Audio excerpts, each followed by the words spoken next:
Okay so hello everyone, this is संकल्प जौहरी from NIT Kurukshetra. और आज 3 मिनट से जो 5 मिनट के बीच में कंसेप्ट आपको समझाते हैं, उसका नेक्स्ट वीडियो है जेई नीट के लिए बहुत हेल्पफुल। ऑलरेडी वर्नियर कैलिपर पर एक वीडियो हम लोग कर चुके हैं, हम यहाँ पे स्क्रू गेज पे आ गए। एक चीज है, थोड़ी सी एनर्जी डाउन लगेगी, तबीयत ठीक नहीं हो रही है, बट एंड तक देखना है, ट्राई माय बेस्ट। चलो स्क्रू गेज की बात कर लेते हैं। स्क्रू गेज की बात कर लेते हैं तो हमने वर्नियर कैलिपर की बात कर लीजिए, उसका लिंक मैं डिस्क्रिप्शन में डाल दूंगा, देख लेना। स्क्रू गेज क्या होता है? वही होता है डिस्टेंस मेजर करने के लिए, ठीक है। तो आप जैसे नॉर्मल स्केल यूज करते हो, एक नॉर्मल स्केल होता है ना, जैसे जो 15 सेंटीमीटर का स्केल होता है, तो आप उससे कितना डेसिमल प्लेसेस तक मेजर कर सकते हो? 1.5, 1 डेसिमल प्लेस तक मेजर कर सकते हो। आप वर्नियर कैलिपर का यूज करते हो तो आप 2 डेसिमल प्लेसेस तक मेजर कर सकते हो, 1.5, 1 ऐसे करके यहाँ तक कर सकते हो। बट फिर अगर आप स्क्रू गेज का यूज करते हो तो आप 1.5351 3 डेसिमल प्लेसेस तक मेजर कर सकते हो। अब इसकी जरूरत कहाँ पड़ती है? बेसिकली क्या होता है ना, जब बहुत छोटा मेजरमेंट आपको कहीं लेना है, तो जैसे मान लीजिए आपको बॉटल का कैप मेजर करना है, ठीक है, या फिर मान लीजिए आपको किसी का डाया, आपको एक नट बोल्ट का डाया मेजर करना है, ठीक है, तो इसके लिए आपको स्क्रू गेज का यूज करना पड़ेगा, क्योंकि यहाँ पर स्केल से आप केवल ये बता सकते हो कि 1 सेंटीमीटर का, बट एक एमएम से भी एक छोटा हो गया, 10 एमएम से भी छोटा हो गया, तो सॉरी 1 एमएम से भी छोटा हो गया, तो फिर उसको आप बता नहीं पाओगे। तो इसलिए हम स्क्रू गेज का यूज करते हैं। तो स्क्रू गेज आप देख सकते हो, इस तरीके का इंस्ट्रूमेंट होता है। ये आपका सर्कुलर स्केल है, ठीक है, यहाँ पर आपको दिख रहा होगा सर्कुलर स्केल है, यहाँ पे इस तरीके से वैल्यू कैलिब्रेटेड रहती है। ये आपका यहाँ पर एक रेफरेंस लाइन होती है, आपकी यहाँ पर एक रेफरेंस लाइन होती है, और ये आपका मेन स्केल होता है, ठीक है। And this is your circular head, this is your, ये पीछे पकड़ने के लिए कुछ होता है इस चीज, ठीक है। इसके अलावा इसके बीच में आप ऑब्जेक्ट को फंसाते हो, यहाँ पर ए बी के बीच में आपने ऑब्जेक्ट फंसाया, आपने पीछे से स्क्रू टाइट करा, और उसके बाद एक रीडिंग आप मेन स्केल की यहाँ से लोगे, और एक गेज की रीडिंग आप यहाँ से लेते हो, ठीक है। तो लीस्ट काउंट क्या होता है? लीस्ट काउंट होता है पिच। एक लीस्ट काउंट होता है, लीस्ट काउंट मतलब सबसे छोटी डिस्टेंस जो आप मेजर कर सकते हो यूजिंग दिस इंस्ट्रूमेंट, ठीक है। तो ये वैसे तो हर एक स्क्रू गेज का अलग अलग आना चाहिए, लेकिन जनरली अगर आपको नहीं दिया होता है तो फिर उसके बाद अब या तो दिया होगा, ठीक है, और अगर नहीं दिया होगा तो फिर मैं बता दूंगा क्या वैल्यू आपको लेनी है। अभी पहले डिस्कस कर लेते हैं लीस्ट काउंट होता क्या है। तो लीस्ट काउंट होता है pitch upon number of division of circular scale. जो सर्कुलर स्केल है आपका, ये वाला स्केल है, इस पे कितने डिविजन है। और पिच क्या होता है? पिच बेसिकली होती है, आप समझो, सबसे डिस्टेंस जो मूव कर रहा है स्क्रू, ठीक है, एक रोटेशन ऑफ स्क्रू में, मतलब एक स्क्रू के रोटेशन में जो डिस्टेंस मूव कर रहा है स्क्रू, उसको हम लोग कहते हैं पिच, ठीक है। चलो अब बढ़ जाते हैं आगे। तो टोटल रीडिंग जो होती है, टोटल रीडिंग जो होती है ना आपकी, टोटल रीडिंग जो आप इसके थ्रू लेते हो, तो सबसे पहले आपको करते क्या हो, आपने यहाँ पे ऑब्जेक्ट फंसाया, आपने स्क्रू पीछे से टाइट करा, टाइट करने के बाद आपने यहाँ पर रेफरेंस लाइन से आगे या रेफरेंस लाइन से आपसे आपने एक मेन स्केल आपको रीडिंग लेनी होती है, ठीक है। मेन स्केल रीडिंग कुछ भी आएगी, 1 सेंटीमीटर, 2 सेंटीमीटर, 3 सेंटीमीटर, एंड फिर एक सर्कुलर हेड पे एक रीडिंग आएगी, तो दो रीडिंग आएंगी आपकी, ठीक है। तो हम इसको कैसे रीड करते हैं, देखो, टोटल रीडिंग आपको जो लिखनी है वो आप रीड करोगे कैसे? एक तो मेन स्केल रीडिंग आएगी आपकी, ठीक है, main scale reading plus N. N क्या है? स्मॉल एन क्या है? वर्नियर कैलिपर में स्मॉल एन क्या होता था, अगर आपने मेरा वीडियो देखा है, वो स्मॉल एन ये होता था जहां पर मेन स्केल और वर्नियर स्केल के जो डिवीजन है वो कंसाइड कर रहे हैं। जैसे मान लीजिए ये मेन स्केल है, तो इसका ये इस तरीके से कुछ 10 डिवीजन है, और ये वर्नियर स्केल है, तो मान लीजिए इसका फिफ्थ डिवीजन यहाँ से लेफ्ट से कंसाइड कर रहा है, तो एन की वैल्यू फिफ्थ हो जाएगी। पर यहाँ पर क्या होता है? यहाँ पर वो डिवीजन सर्कुलर स्केल का जो कंसाइड करता है रेफरेंस लाइन से। मतलब क्या हुआ, देखो ध्यान से समझो, आप ध्यान से समझो, यहाँ समझाता हूँ ध्यान से। देखो मान लो आपको क्या हो गया, इस तरीके से आपका ये रेफरेंस लाइन होता है यहाँ पर, ठीक है, और इस तरीके से आपका सर्कुलर स्केल चलता है। अब यहाँ पर बहुत सारे डिवीजन आए, आपने जब पूरा उसको टाइट कर लिया, यहाँ पर आपने वहाँ पे फंसा के टाइट कर लिया, तो ये आपका रेफरेंस लाइन है, ठीक है। तो यहाँ पे जो ये डिवीजन जो कंसाइड कर रहा है, ये डिवीजन जो कंसाइड कर रहा है, ये कौन सा डिवीजन है, ये हम काउंट करेंगे 1 2 3 4 5 6, जो भी डिवीजन होगा, मान ली फिफ्थ है, तो एन का वैल्यू यहाँ पर 5 हो जाएगा। इस तरीके से हम ये चीज कर रहे होते हैं। समझ आए सब बच्चों को? चलो, तो ये आपका मेन स्केल डिवीजन रीडिंग आ गई into least count, into least count, ठीक है, इनटू लीस्ट काउंट। तो main scale reading plus N into least count, ये आपका टोटल रीडिंग आ जाता है, ठीक है, ये आपका टोटल रीडिंग आ जाता है। अब जीरो एरर डिस्कस कर लेते हैं। जीरो एरर क्या होता है? देखो क्या होता है ना, जब आपने पूरा, मतलब आपने कोई ऑब्जेक्ट नहीं फंसाया, एंड दोनों जो फंसाने वाले थे ना, दोनों को एक साथ जोड़ दिया। वर्नियर स्केल में भी हमने ऐसे करा था, अब यहीं पे मेन इसमें भी हम लोग इसी तरीके से कर रहे हैं, मतलब आपने ए और बी दोनों को ज्वाइन कर दिया। तो जो रेफरेंस लाइन है ये जीरो से कंसाइड होनी चाहिए।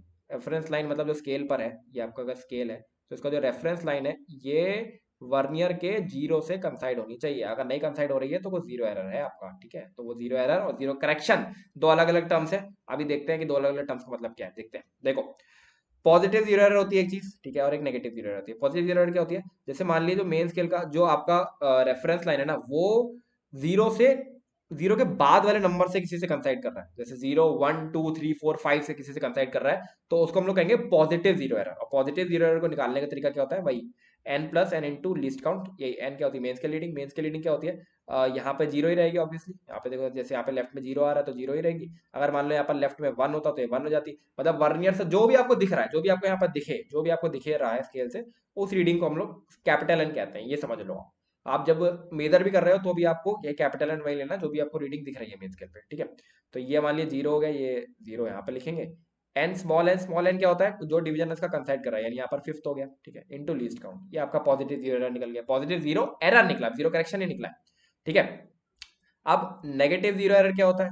नेगेटिव जीरो एरर तब होता है जब जीरो से ऊपर का जैसे हो गया, जैसे मान लीजिए जैसे ना 100 डिविजन होते हैं मेन स्केल में, तो आप ऐसे समझ के चलो कि जीरो से ऊपर क्या होता है, मतलब जो आपका मेन स्केल का जीरो है उसके ऊपर कैसे डिवीजन होते हैं, 99, 98, 97 और नीचे होते हैं 1 2 3 ऐसे करके डिवीजन होता है सर्कुलर स्केल है।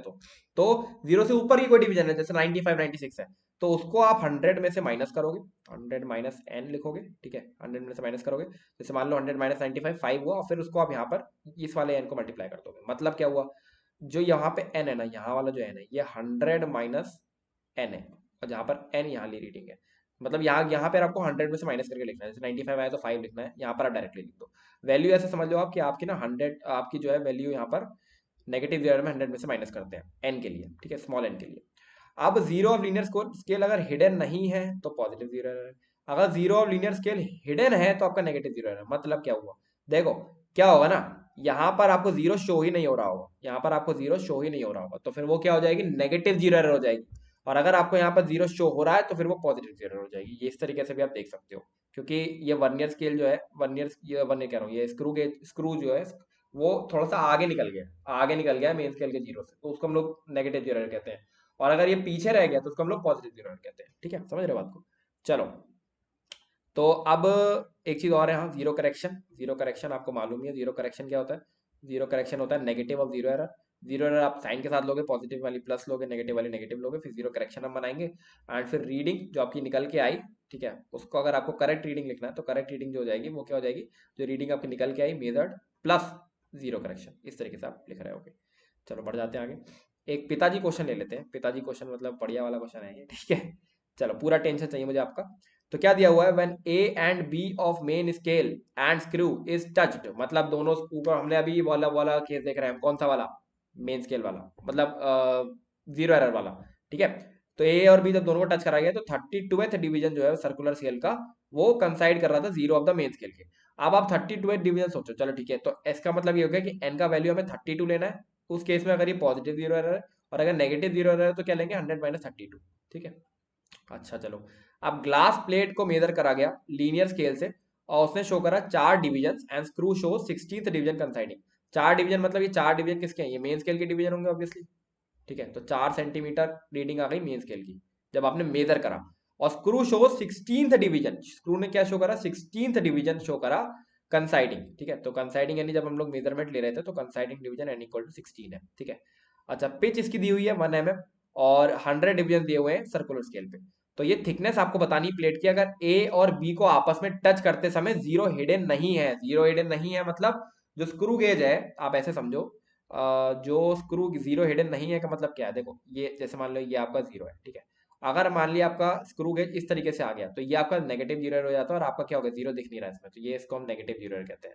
और अगर मान लीजिए इसमें जीरो हिडन नहीं है, जीरो दिख रहा है, मतलब ऐसे है, और इससे पीछे है सर्कुलर स्केल, तो ये रेफरेंस लाइन हो गया आपका, इससे जो डिवीजन कंसाइड करेगा वो स्मॉल एन, और जीरो आपको दिख रहा है तो कौन सा एरर हो गया, पॉजिटिव जीरो एरर हो गया, समझ गए। चलो आप कर लेते हैं कैलकुलेशन इसकी। तो किस तरीके से कैलकुलेशन होने वाली है ये देख लेते हैं, कहाँ गई, हाँ चलो। तो जीरो इज नॉट हिडन मतलब पॉजिटिव जीरो एरर, ठीक है। लीस्ट काउंट हम निकालेंगे pitch upon number of division. Pitch हमें 1 mm दी हुई है, नंबर ऑफ डिवीजन 100 दिए हुए हैं, डायरेक्टली 0.01 mm हमारी क्या आ गई, लीस्ट काउंट। या इसको अगर लिखोगे तो 0.001 सेंटीमीटर, ठीक है। अब जीरो एरर की अगर हम बात करेंगे तो जीरो एरर कैसे कैलकुलेट होगा, एन कैपिटल एन ऑब्वियसली जो रीडिंग आई थी, जीरो एरर ए और बी जब हमने मिलाया था उस समय जो रीडिंग आई थी लेफ्ट में वो जीरो ही थी, जनरली जीरो ही रहती है, इंटू कंसाइडिंग डिवीजन, यहाँ पे एन की वैल्यू 32 ही लेनी है क्योंकि ये पॉजिटिव जीरो एरर है, और इंटू लीस्ट काउंट, तो ये 0.32 mm आ गया। अब diameter of plate with zero error, ठीक है, diameter of plate with zero error जो हमने मेजर करी जीरो एरर होने के साथ में, वो क्या थी, ये मेंस के लीडिंग, ये मेंस के लीडिंग, ठीक है, प्लस 16 ये कंसाइडिंग डिवीजन था, इंटू 0.01, 16 कंसाइडिंग डिवीजन दिया हुआ था ना रेफरेंस लाइन से, इंटू क्या हो गए, इंटू लीस्ट काउंट 4.16 mm आ गया आपका। क्या आ गया, जो डायमीटर ऑफ स्केल आया, प्लेट आया विद जीरो एरर। अब जीरो करेक्शन क्या होता है, नेगेटिव ऑफ जीरो एरर, तो -0.32 आ गया जीरो करेक्शन, ठीक है। अब डायामीटर ऑफ प्लेट अगर आप निकालते हो तो क्या आ जाएगा, 4, इसको जो आपकी इनकरेक्ट रीडिंग थी इसमें आपको जीरो करेक्शन जोड़ देना है, बस जीरो करेक्शन आपने जोड़ दिया तो ये आ गया 3.84। अगर यहाँ पे नेगेटिव जीरो एरर होती तो यहाँ पे जीरो एरर जो है वो नेगेटिव हो जाता और जीरो करेक्शन आपका पॉजिटिव हो जाता, फिर यहाँ पर ये पॉजिटिव होता, फिर ये ऐड हो जाती दोनों चीजें, नेगेटिव माइनस नहीं होती। तो आई होप ये पूरा कंसेप्ट क्रिस्टल क्लियर हो गया होगा। अब होमवर्क है आपका कि सारे प्रीवियस क्वेश्चंस करके आओगे। Bye bye, good night, this is Sangal signing of.